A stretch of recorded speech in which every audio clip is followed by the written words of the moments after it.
समझ में आई आपके? देखें, बोझ मत लेना, बिल्कुल बहुत आसान करके समझा रहा हूं। अब जब आपने कुरान का मतलब समझ लिया तो अब आगे बढ़े। अरे बढ़े। कुरान मुकद्दस में कितनी सूरतें हैं? 114। कितनी सूरतें हैं? 114। ये चीजें तो याद होनी चाहिए, बेसिक चीजें। कितनी है? 114 सूरतें हैं, अलहम्दुलिल्लाह से शुरू और सूरह नास तक, ठीक है, पूरी 114 सूरतें हैं। आयतों के बारे में इख्तिलाफ है, कोई कहता है 6666 है, कोई कहता है 6236 है। सही कौल ये वाला है, कौन सा? 6236। हमारे यहाँ यही प्रीफर्ड है, हम लोगों के, ठीक है। 6666 वाला प्रीफर्ड नहीं है, याद रखिएगा। खैर, ये चीजें याद रखिए। अब हम बात करते हैं कि कुरान मुकद्दस की जो सूरतें हैं, कुरान की जो सूरतें हैं,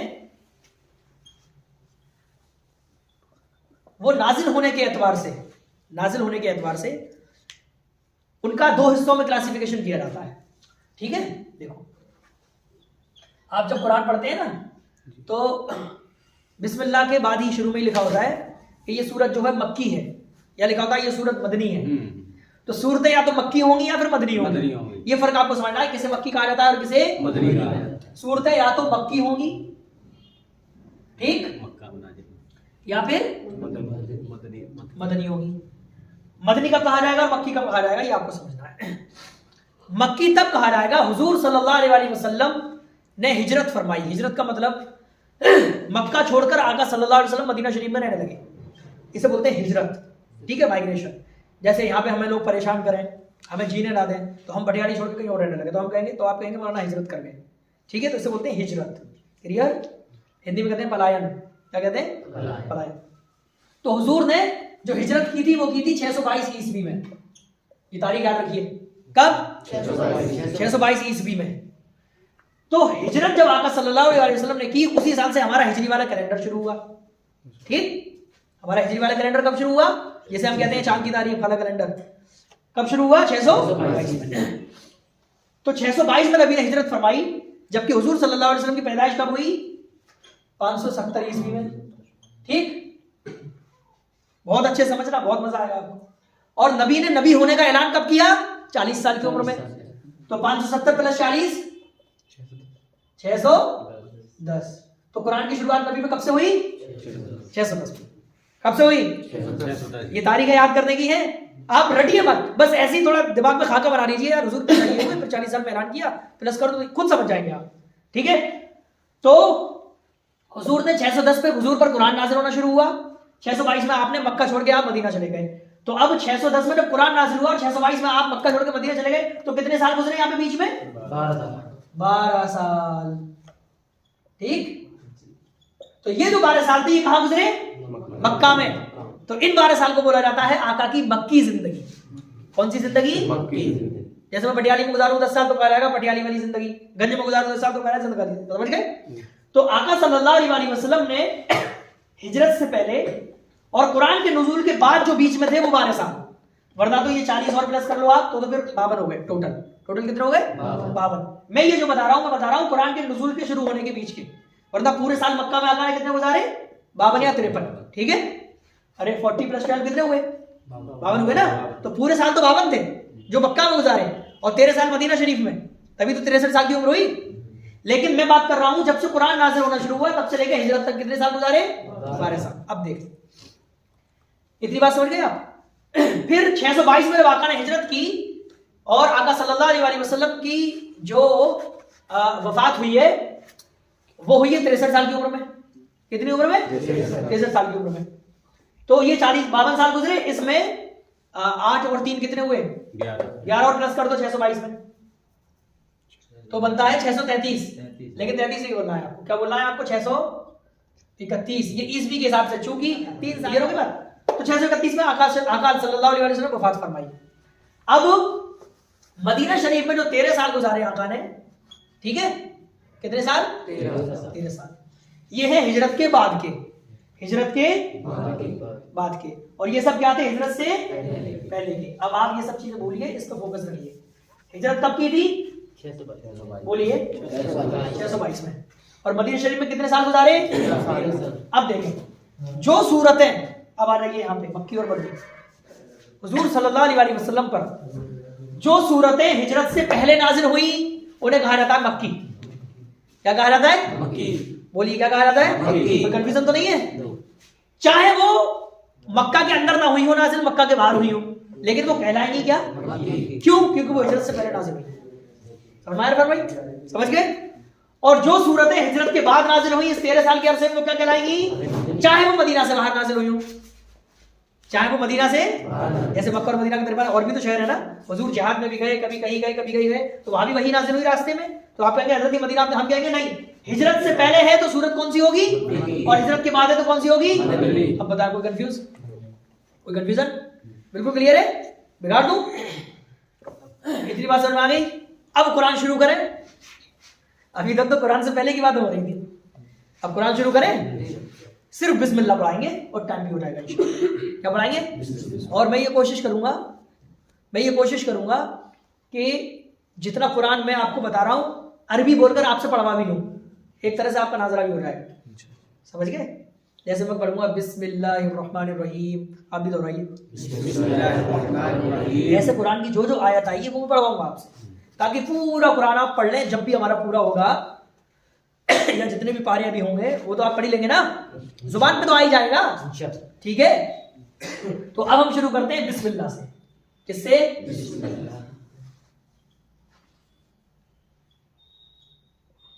बिस्मिल्लाह। इसका दूसरा नाम क्या है? तस्मिया। क्या नाम है? तस्मिया बोलते हैं। तस्मिया, क्लियर? तस्मिया भी कहते हैं। और इसका एक और नाम है बसमला। क्या नाम है? बसमला। अब जब मैं तस्मिया और बसमला बोलूं तो कंफ्यूज मत होइएगा, समझ जाइए बिस्मिल्लाह की बात। इसे तस्मिया भी कहते हैं और बसमला। अब आगे बढ़ते हैं। ये जो बिस्मिल्लाहिर्रहमानिर्रहीम अल्लाह ने फरमाया, कुरान मुकद्दस की जो शुरुआत है वो है बिस्मिल्लाहिर्रहमानिर्रहीम। इसका तर्जुमा है अल्लाह के नाम से शुरू, जो बहुत ज्यादा रहम वाला और मेहरबान है, जो बहुत ज्यादा रहम वाला और मेहरबान है। ये नाम बिगाड़ दो, जरूरत तो नहीं है। ये जो बिस्मिल्लाह है इसमें क्या क्या अल्फाज है वो आप देखिए। एक है बी, ठीक, एक है इस्म, एक है अल्लाह। जो उसमें लफ्ज आए हैं वो मैं आपको अलग अलग करके बता रहा हूं। बिस्मिल्लाह, एक है अर्रहमान, ठीक है, और लास्ट का क्या रहेगा? अर्रहीम। तो ये कितने हो गए? 1 2 3 4 5। ये हो गया बिस्मिल्लाह का जो सेंटेंस है उसका एक है बिस्मिल्लाहिर्रहमानिर्रहीम। ये अलग अलग शब्द मैंने बता दिए। अब देखें इसका क्या मतलब है। इस्म बोलते हैं नाम को, बे ये प्रीपोजिशन है, इसका माना होता है से। क्या होता है इसका माना? से। और इस्म का माना होता है नाम। अल्लाह का नाम, अल्लाह तो अल्लाह ही है, ठीक। रहमान, रहम वाला, ठीक, ये कहती है बहुत रहम वाला। और रहीम, रहम वाला। क्लियर? तो अब क्या तर्जुमा लग गया? तर्जुमा लगाइए, क्या हुआ? अल्लाह के नाम से शुरू, जो रहमान, जो बहुत ज्यादा रहम वाला और मेहरबान है। एक जगह मेहरबान तर्जुमा कर लीजिए ताकि आपको टकराए ना लफ्ज़, ठीक है? मेहरबान। क्लियर होगी बात? अब बिस्मिल्लाह का तर्जुमा सुनाओ। अल्लाह के नाम से शुरू, जो निहायत मेहरबान या जो बहुत ज्यादा मेहरबान और रहम वाला। ये शब्द थे, ये क्लियरेंस हो गया। अब बिस्मिल्लाह के बारे में मैं आपको ऐसी ऐसी चीजें बताऊंगा, आप कहेंगे हजरत ये चीजें कहां हो गई थी अब तक। इतनी बात समझ गए? अब आगे बढ़ते हैं। अब कुरान में सूरत मैंने कितनी बताई थी अभी?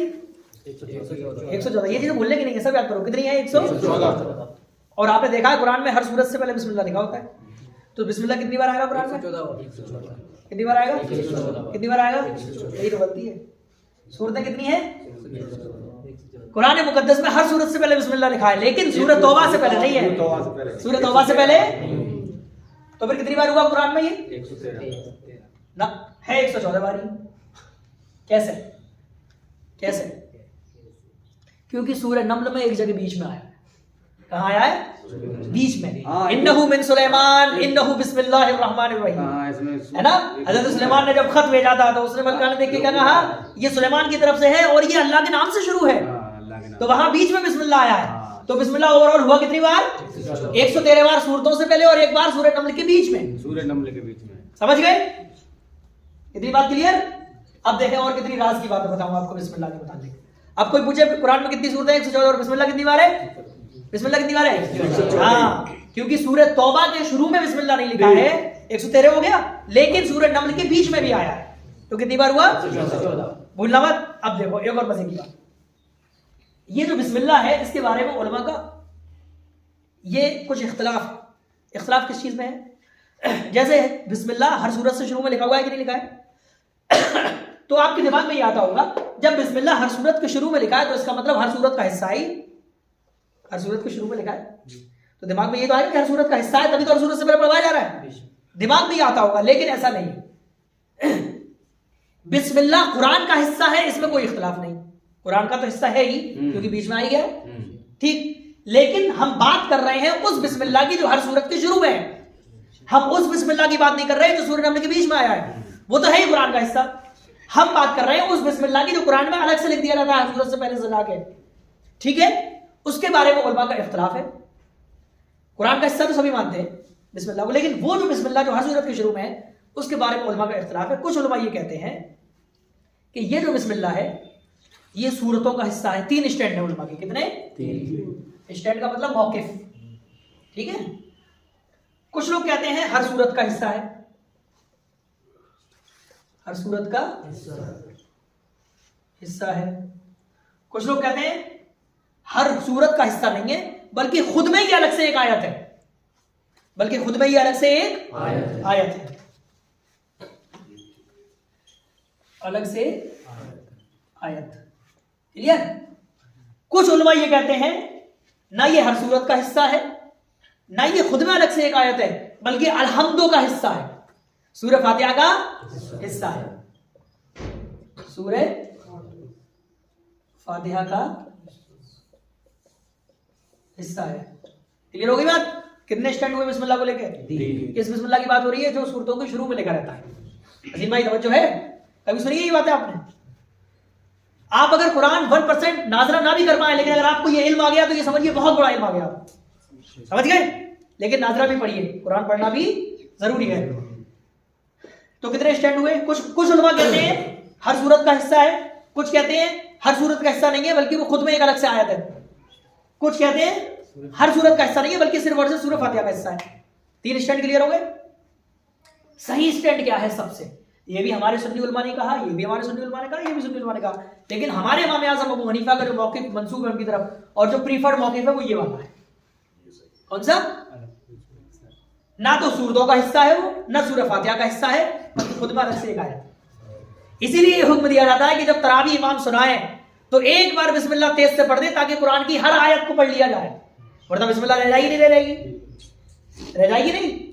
इसीलिए कहा गया जब तरावी में कुरान सुनाता है इमाम तो एक बार बिस्मिल्लाह तेज से कह लिया करे कभी भी, ताकि बिस्मिल्लाह रह ना जाए, क्योंकि वो कुरान का हिस्सा है, क्योंकि वो कुरान का हिस्सा है। मसला क्लियर? कोई प्रॉब्लम तो नहीं? बस ये अच्छी चीजें, बस आप पढ़िए, ये याद करने की चीज नहीं है, हो जाए आप तो बहुत अच्छी बात है, ठीक है, समझ गए? आगे बढ़े इरफान भाई, क्लियर हो गया? अब देखें, अब सुने, अब आते हैं हम इससे भी बड़े मसले की तरफ, ये भी बता दें। अब आते हैं इससे भी बड़े मसले की तरफ। पहले बिस्मिल्लाह का तर्जमा आपने समझ लिया, अल्लाह के नाम से शुरू जो बहुत ज्यादा रहम वाला और मेहरबान है, यह है इसका तर्जमा। अब अगर कोई आपसे पूछेगा कि बिस्मिल्लाह का क्या मतलब है तो आप बता दोगे अल्लाह के नाम से शुरू। अब आपको बहुत सारे टेढ़ी अक्ल वाले दिखेंगे सोशल मीडिया पर, बहुत सारे टेढ़ी अक्ल वाले देखेंगे सोशल मीडिया पर, आजकल एक्स मुस्लिम बन के घूम रहे हैं, किसी गधे का नाम नहीं लेना है, लेकिन उन गधों का ही बेवकूफी दिखानी है आज। ये जो बिस्मिल्लाह इसका तर्जमा हमने ये बताया कि अल्लाह के नाम से शुरू जो निहायत मेहरबान, और तो ये कहते हैं अरे तुम्हारा तो बिस्मिल्लाह ही ये साबित कर देता है तुम्हारा कुरान अल्लाह की तरफ से नहीं है। वो क्या कहते हैं? गौर से सुनना, देख कितना मजा आएगा। तुम्हारा कुरान की पहली जो आयत है बिस्मिल्लाह वो ही ये साबित कर देती है कि तुम्हारा जो कुरान है वो अल्लाह की तरफ से नहीं है। हम कहते हैं क्या बात है? अरे इतनी बात समझ गए? अब हम आपको बताएंगे ये जो एतराज है कि यार अल्लाह को ये कहना चाहिए था कि शुरू मेरे नाम से, वो प्लास्टिक क्या कहता है कि शुरू मेरे नाम से, मैं बहुत रहम वाला हूं, लेकिन तुम्हारा अल्लाह कह रहा है अल्लाह के नाम से शुरू, तो ये थर्ड पर्सन का यूज क्यों है? थर्ड पर्सन का यूज क्यों है? थर्ड पर्सन का यूज तो तब होगा ना जब कोई दूसरा आदमी बयान कर रहा हो, है ना? जैसे मैं कहूं कासिम ने ऐसा कहा तो इसका मतलब है कासिम कोई थर्ड पर्सन है। अगर मैं अपने बारे में कह रहा हूं तो मैं कहूंगा मैंने ऐसा कहा, तो वो प्लास्टिक क्या कहता है, आजकल के एक्स मुस्लिम क्या कहते हैं? इसका मतलब है तुम्हारे अल्लाह का नहीं है, बल्कि अल्लाह किसी और अल्लाह से कह रहा है, या फिर कोई तीसरा आदमी है जो तुम्हारे अल्लाह का जिक्र कर रहा है। इससे साबित होता है तुम्हारा कुरान अल्लाह का कलाम नहीं। इस गधे की लॉजिक देखिए आप, कुरान मुकद्दस समझने चला है लेकिन कुरान मुकद्दस का उसूल नहीं समझ रहा। ये जो बिस्मिल्लाहिर्रहमानिर्रहीम है, इसके बारे में हुजूर सल्लल्लाहु अलैहि वसल्लम ने यह फरमाया कि कुल्लु अम्रिन ज़ी बालिन लम युब्दा बिस्मिल्लाह ताला फहुवा अबतर, कि हर वो नेक काम जो बिस्मिल्लाह से शुरू ना किया जाए तो वो अधूरा है।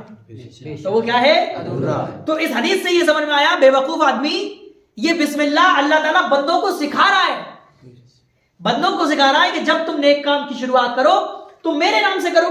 तो फिर अल्लाह ताला थर्ड पर्सन तो यूज करेगा ही ना।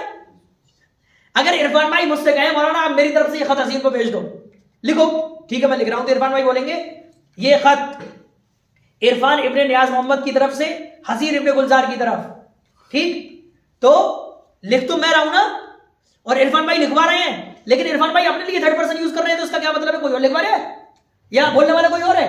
बल्कि ये तो भाषा शैली होती है, अंदाज कैसा होता है ये तो लिटरेचर पढ़ने वाला हर आदमी जानता है। फॉर एग्जाम्पल शपथ ली जाती है पार्लियामेंट में खड़े होके, तो वो शपथ का जो लेटर बन के आता है वो तो उधर से ही आता है, वहां लिखा होता है मैं भारत का फला फला नागरिक फला फला ये करता हूं। तो क्या हुकूमत हो गई वो नागरिक? बल्कि वो सिखा रही है तुम्हें ऐसा कहना है। इसी तरह हमें जो बिस्मिल्लाह कहलाया गया, अल्लाह ने बंदों को ये सिखाया है कि जब जब तुम नेक काम शुरू करो तो मेरे नाम से शुरू करो। उड़ गई 2 मिनट में लॉजिक उसकी? उड़ गई नहीं उड़ गई? ऐसे गधे एतराज लेके आते हैं जो बिल्कुल मकड़ी के जाल से भी ज्यादा कमजोर होते हैं। अब जवाब दे लोगे? जवाब क्या दोगे? बिस्मिल्लाह से लेकर पूरी सूरह फातिहा, ये कुरान मुकद्दस की फातिहा है। फातिहा का मतलब प्रियम्बल, प्रस्तावना, यानी शुरू किया गया कुरान इससे। बिस्मिल्लाह से लेकर पूरी सूरह फातिहा अल्लाह ने बंदों की जुबान पे कहलवाई है कि मेरे बंदो ऐसे कहो ताकि तुम सीखो कि मेरी इबादत किस तरह करनी है। अब जवाब दे लोगे? किसी के भरे में नहीं आना है। इन मक्कारों के एतराज ऐसी गली चढ़ी हड्डियां होती हैं जिन्हें पहले ही चबाया जा चुका है, ये फिर वही चबा रहे हैं। आप यकीन मानिए ये एतराज आज कर रहे हैं। सबसे पहले ये दयानंद सरस्वती ने सिद्धार्थ प्रकाश में एतराज किया 14वें चैप्टर में। इसका जवाब आज से 500-600 साल पहले के बुजुर्ग पहले लिख गए। अभी मैं इमाम बेजाबी पढ़ रहा था, इमाम बेजाबी की तफसीर बेजाबी पढ़ रहा था, उसमें ये जवाब है, जलालैन में ये जवाब है, इसके अलावा हाशियत शिहाब अल बेजाबी में ये जवाब है, हाशिया मुहिद्दीन शेखजादा में ये जवाब है। ये सारे बुजुर्ग इस बेवकूफ से कम 200-250 पहले पैदा हुए थे जो ये प्लास्टिक अभी एतराज कर रहा है। समझ गए? 500 साल पहले के बुजुर्ग है। तो समझ में ये आया कि कुरान पर उठने वाले हर एतराज का जवाब पहले दिया जा चुका है। क्लियर हो गई बात? अब आते हैं, बिस्मिल्लाह पूरी कर देते हैं 10 मिनट में इंशाल्लाह, फिर अलहम्दो से कल शुरू करेंगे, ठीक है? अब सुने इसका माना क्या होगा जब आप किसी काम को शुरू करेंगे तो अल्लाह के नाम से शुरू। इसका क्या मतलब है? इसका मतलब यह है कि मैं अपने इस नेक काम को अल्लाह के नाम से बरकत हासिल करता हुआ शुरू कर रहा हूं। क्या करता हुआ? बरकत। अल्लाह का नाम तभी तो ले रहे हैं जब बरकत है, ठीक है? अब देखें, अब आ गया बिस्मिल्लाहिर्रहमानिर्रहीम, जो बहुत रहम वाला है और बहुत मेहरबान है। अल्लाह के लिए यहां पे 2 लफ्ज आए हैं। अल्लाह को रहमान बताया गया है और क्या बताया गया है? रहीम। ये 2 चीज समझ में आ रही है? अरे क्लियर इधर ध्यान दो। एक हो गया रहमान और एक क्या हो गया? रहीम। रहमान का मतलब भी है रहम वाला और रहीम का मतलब भी है रहम वाला, ठीक है? तो अब दोनों में फर्क क्या है? एक लफ्ज क्यों काफी नहीं हुआ जो अल्लाह ने दोनों लफ्ज नाजिल फरमाए? तो अब दोनों में फर्क याद रखिए। देखें, ये जो रहमान है इसका मतलब है बड़ी बड़ी नेमतों वाला। ऐसा रहमान जो बड़ी बड़ी नेमतें हमें अता करता है। कैसी नेमतें? बड़ी बड़ी नेमतें, बड़ी, ठीक। और रहीम का मतलब है छोटी छोटी नेमतें। क्लियर? अब दोनों फर्क समझ में आ गया? कोई नास्तिक अगर एतराज करता है कि एक लफ्ज को 2 बार रिपीट कर देने से लिटरेचर कमजोर हो जाता है और तुम्हारे कुरान ने रहीम रहम वाले के लिए 2 लफ्ज इस्तेमाल कर दिए, रहीम और रहमान, जबकि खाली रहीम कहते थे तब भी काफी था, रहमान कहते तब भी काफी था, ठीक है? तो आप क्या कहोगे? बेवकूफ, अरबी की लैंग्वेज में बहुत गहराई है। रहमान का मतलब होता है कि अल मुनइम बिजलाइल निअम, जैसे कि तफसीर बैजाबी में लिखा गया, यानी ऐसी नेमत देने वाला कि जो बड़ी बड़ी नेमतें अता करता है। और रहीम का मतलब है जो छोटी छोटी नेमतें अता करता है। निचोड़ यह है कि अल्लाह ताला छोटी और बड़ी हर नेमत का देने वाला है। क्लियर हो गई बात? अब दोनों का फर्क समझ जाएंगे। अब यहां पर एक और गहरी बात है लास्ट, फिर मैं जो है लेक्चर को इंशाल्लाह करेक्ट 3 मिनट खत्म कर दूंगा। देखें, रहीम का मतलब होता है ये रहम से बना है, रहम, किसी पे दया करना। अब अरबी में रहम का मतलब क्या? रहम किसे बोलते हैं? आपका दिल किसी के लिए नर्म हो जाए तो ये रहम है। आपका दिल किसी के जरिए झुक जाए किसी की तरफ तो क्या है? ये रहम। तो रहम का मतलब होता है दिल की नरमी, दिल की नरमी। और रहमान भी रहम से ही बना है, तो उसका भी माना हो गया सेम है। ठीक, तो अब ये बताइए, तवज्जो, बस 5 मिनट की बात है। अब ये बताइए कि अल्लाह ताला के बारे में हमारा ये अकीदा है कि वो जिस्म से पाक है। क्या है कि वो जिस्म से पाक है, जिस्म से पाक है। तो जब वो जिस्म से पाक है तो दिल कहां पाएगा उसके? जब दिल नहीं पाएगा तो दिल की नरमी कैसे पाई जाएगी? समझ में आ गया? फंस गए? कैसे जवाब दिया जाएगा? देखें, बहुत ही उसूली बात बता रहा हूं। नाम जो होता है ना, नाम उसके 2 माने होते हैं, एक इब्तिदाई माना और एक इंतहाई माना, यानी पहला छोर और आखिरी छोर। क्लियर होगी बात? ये रहीम का जो माना हमने यहां बयान किया है, ये कैसा है? इब्तिदाई माना। कैसा है? इब्तिदाई का मतलब शुरुआती। इब्तिदाई माना, इब्तिदा का मतलब क्या होता है? शुरुआत। अरे समझ में आ रहा है कि नहीं? नई चीजें थोड़ी टफ लगेंगी लेकिन लुत्फ आएगा। दिल की नरमी है इसका इब्तिदाई माना, लेकिन जब आप किसी पर दिल की नरमी दिखाएं और रहम दिखाएं तो उसका नतीजा क्या होता है कि आप उस पर करम करेंगे। आप उस पर क्या करेंगे? उस पर अपना फजल फरमाएंगे। तो दिल की नरमी का तो रहम का जो इब्तिदाई माना हुआ वो हुआ दिल की नरमी। वो क्या था? दिल की नरमी। और जो इंतहाई माना है यानी रहम का नतीजा क्या है? किसी पर फजलो करम करना, किसी पर फजलो करम करना। तो ये होगा इसका इंतहाई माना। क्लियर? आखिरी, बिल्कुल आखिरी। आप अपनी जुबान में कैसे भी याद कर लो, शुरुआती या आखिरी। ठीक है? तो अब किसी भी चीज के नाम के कितने माने होते हैं? इंतहाई और इब्तिदाई। इंतहाई और अल्लाह के लिए इब्तिदाई माना इस्तेमाल नहीं होगा। अल्लाह के लिए इब्तिदाई माना इस्तेमाल कौन सा इस्तेमाल होगा? तो क्या माना हुआ इसका? फजल व करम करने वाला। क्लियर? फजल व करम, ऐसा समझिए, ऐसा कुरान समझ आता है।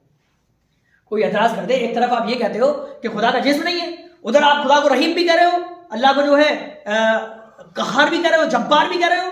इनके हर किसी के माने में कहीं ना कहीं जिस्म पाया जाता है, तो इसका मतलब तो अल्लाह का जिस्म है। बेवकूफ, हर चीज के 2 माने होते हैं, एक इब्तिदाई और एक इंतहाई। अल्लाह के लिए इब्तिदाई माना नहीं, इंतहाई माना लिया जाएगा। ये पहले ही बयान किया था मैंने, आज तफसीलन बयान कर रहा हूं। तो रहमान और रहीम का मतलब ये नहीं है कि दिल है वो नर्म हो गया, बल्कि इसका मतलब है अल्लाह ताला जब रहम अपनी शान रहमत दिखाता है तो इसका मतलब अल्लाह ताला फजल करम करता है। ये है इसका मतलब। ये जो बात है मैं बड़ी बड़ी तफसीरों में से बता रहा हूं, बिल्कुल आसान करके। कितना पढ़ाऊं तब आपको इतना आसान करके बता रहा हूं, ठीक है? वरना इन चीजों को पढ़ने के लिए आपको पूरा आलिम बनना पड़ेगा, तब जाके बड़ी बड़ी किताबों में ये चीजें मिलेंगी। लेकिन कोशिश करिए, इसी तरह आते रहिए, और जहां तक हो सके, रोज कोई नहीं आ सकता, परेशान जाहिर है 30 दिन है, कभी कभी गैप भी होगा। लेकिन आप लोग जिन्हें कोई वैसा काम नहीं है कमाने वगैरह का, वालिद पर जिम्मेदारी है, तो आप लोग तो रोज आइए। कभी कभी उन्हें भी लाइए जो लोग बिजी हैं, है ना? कभी कभी तो आए, सुने। क्लियर होगी बात? अब इतनी देर में मैंने आपको कुरान का तारुफ करवाया, बस हो गई बात खत्म, और बिस्मिल्लाह के बारे में चीजें बताई। और अब कल जो है हम आगे का बयान शुरू करेंगे, वो क्या? अल्हम्दुलिल्लाह। वो क्या होगा? अल्हम्दुलिल्लाह शरीफ के बारे में आपको बताएंगे, यानी सूरह फातिहा के बारे में, और देखेंगे इंशाल्लाह कल आपको और लुत्फ आएगा। आज इतनी तफसील इसलिए थी चूंकि इंट्रोडक्शन था। अब हम आगे ज्यादा कील और काल में नहीं जाएंगे, ज्यादा गहराई में, बल्कि सतही चीजें बताएंगे आपको, जो जरूरी समझेंगे वो आपको बता देंगे। इतनी बात समझ में आई कि नहीं बताइए? कोई सवाल है आपका? कोई चीज समझ में नहीं आए तो पूछा भी करो। सबको समझ में आया? इरफान भाई क्लियर? अहमद भाई